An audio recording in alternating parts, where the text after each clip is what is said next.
I want to take a look at a bit of reporting done by the Washington Post that highlights the devastating outcomes that we're seeing through an example here because of the actions by Republican state legislatures on the issue of abortion and revoking the rights of women. And of course, this is because of the post-Dobbs world that we're now in. It's titled, "Two Friends Were Denied Care After Florida Banned Abortion. One Almost Died." And it talks about how Anya Cook, we'll focus in on Anya Cook, how she was pregnant, and then as the article writes, she had intended to deliver the fetus in a hospital, a doctor by her side, when her water broke the night before, at least 6 weeks ahead of when a fetus could survive on its own. She drove straight to the emergency room, where she said the doctor explained that she was experiencing pre-viability, preterm, pre-labor rupture of the membranes, or PPROM, and I'll refer to it as PPROM from now on, the pre-viability, preterm, pre-labor rupture of the membranes, which occurs in less than 1% of pregnancies.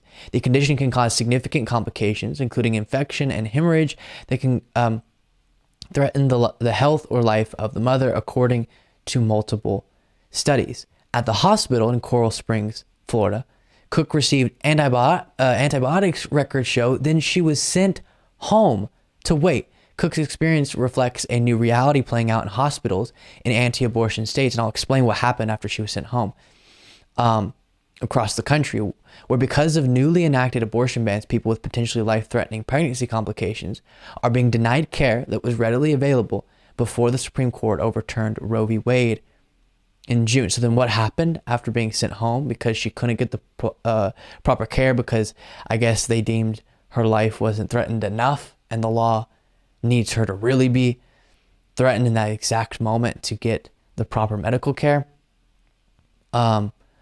Well, she was about to deliver her baby alone in the bathroom of a hair salon. On this Thursday afternoon, she was in a hair salon and she went into the bathroom after she had gone to the emergency room. About 5 months before her due date, she knew the baby would not be born alive. Cook tried to tune out the easy chatter outside, happy women with working wombs, catching up with their hairdresser. At 36, she'd already experienced a long line of miscarriages, but none of the pregnancies had been more than 5 weeks along. Now she had to deliver a nearly 16-week fetus, a daughter she planned to call Bunny. She took a deep breath and closed her eyes. And then it talks about how after the fetus exited, again, she's on the toilet,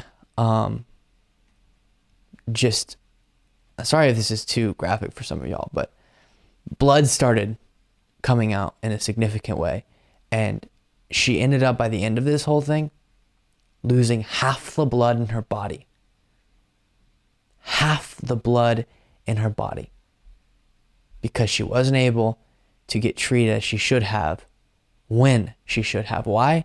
Because of the laws on the books in Florida that, by the way, they're making more strict. Take a look at this from Morning Joe. Doctor at Broward told her to go home and return immediately if her symptoms worsened, according to medical records.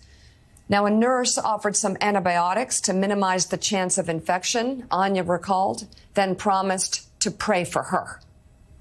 The next day, Cook delivered a stillborn fetus on her own in the bathroom of a hair salon.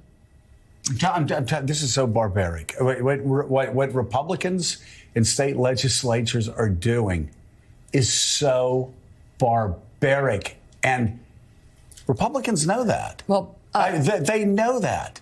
It's these legislators and governors this didn't need to happen, who are trying to run for president, who are willing to pass laws that are just barbaric for women. Paramedics eventually rushed Cook to the hospital, where the doctor told Cook's husband that his wife could die in the operating room. She had lost half her blood in her body. "I will do my very best," the doctor said, "but the rest is up to God." Well, actually, I hear nurses saying they're going to pray for her and it's up to God. Actually, it's kind of up to the state legislature who put her in that position. Right. We'll stop that there, but correct points being made for sure. And this is one example of the horrifying reality that takes place when you revoke these rights. You take away the ability for a woman with the consultation of her doctor to make these important decisions and, when necessary, to get certain treatment. And here she should have been provided that earlier. Then she ended up not being able to because of the story we just walked through. But luckily she survived, but lost half the blood in her body. It was her life was very threatened. And again, I say, this is the disaster that's caused when Republicans in Florida, including DeSantis, make decisions about Anya Cook and countless other women's body and their life.